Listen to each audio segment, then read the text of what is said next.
There is one thing that defines everyone over the course of these early years of this new century. That thing is the 911 attack. Everyone in government in every field of endeavor, the world over, is defined by their position on this event. It is not necessary to know the truth. It is only necessary to know the extent of the lies in order to define any leader in any position anywhere in the world. By what they have said and by what they have not said, one can accurately judge who is an enemy of the peoples of the world. One can accurately determine who is a tool of the psychopaths, or one of them. Think about what you allow yourself to know. Think about what you pass by, ignore, deny, and defend that defines you. It defines the degree of your personal courage, your relationship to the truth, your values, your principles, and what you will pass on to your children and everyone you meet. It tells you, in that place where your conscience must once have lived, whether you are a hypocrite and a fool, or whether something greater still lives within you. 19 men passed through airport security. 11 of them are stopped and questioned, but then allowed to board. Several large passenger planes wind up hijacked and flown at high speed into enormous buildings. None of these men had shown previous capacity to accomplish this feat. These men were armed with box cutters. No jet fighters were scrambled to intercept these planes, although the authorities in charge of such actions knew immediately what was happening. Airport traffic controllers were ordered to destroy all recorded evidence of the event. Some of them physically broke the CDs and scattered the pieces into different trash containers at the airports. Within hours, 3 of the biggest buildings in the city, buildings designed to absorb the impact of the very planes which hit them, all crumbled into their own footprints at the speed of free fall. It was said that the fire, which burned below the melting point of steel, caused this to happen. No fire in history had previously accomplished such a thing, not once. Previous fires had burned hotter and longer, yet no building fell. Now, 3 have fallen in one day. Months later, the wreckage burned white hot beneath the surface, and clear cuts and support beams were photographed. A passport from one of the hijackers appears on a city street, undamaged. Cars are discovered at airports with flight training videos and Qurans.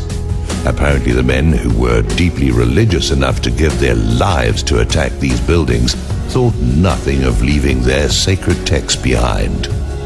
Some weeks later, 7 of the alleged hijackers are found to be alive in their native countries. Some days earlier, some of these men were observed drinking and having lap dances in a Florida bar. This sort of behavior is not normal for such men as these. Around the same time, the ringleader of these men and some associates were observed by the FBI boarding a gambling boat belonging to Jack Abramoff. These men were tracked to Las Vegas and watched by the FBI, yet they passed through the airport security checkpoints. Even though 11 of them were stopped and questioned, they still boarded. On the day of the event, several men were observed videotaping the attack as it happened. They were seen to be dancing and celebrating as well.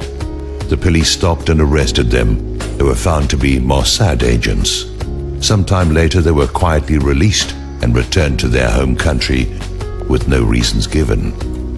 The men videotaping and celebrating had to have known about the attack in advance in order to have been in a position to film it. Members of the bin Laden family, the man accused of masterminding the attack, were immediately flown out of the country. Bin Laden denied any connection to this attack. Direct evidence of this exists, and no evidence of his admitting his involvement exists. All of this is fabrication and hearsay. No one can present such information other than one fabricated video that was proven false by the world's leading forensic experts in Switzerland. Many insist It is true, but no one has such evidence. Go look. Show it to me. As a result of this event, major wars have been launched. Over 1 million people have died, with nearly another 5 million displaced.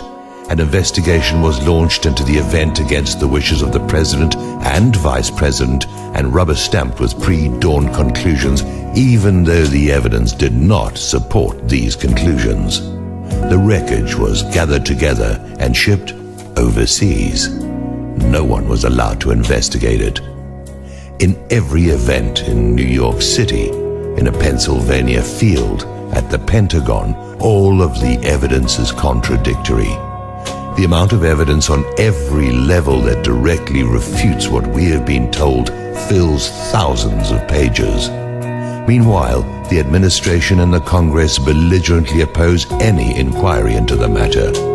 People in government who have questioned the official story have been fired from their jobs or driven from office by the very party they are a member of. University professors are fired for discussing it. Major websites composed of experts in their fields are ignored and even censured. Casual investigation of who benefited and who engineered actions of global impact based on official 911 findings all lead to the same parties. It is incontrovertibly true that one organization, PNAC, called for an attack on American soil in order to facilitate what followed.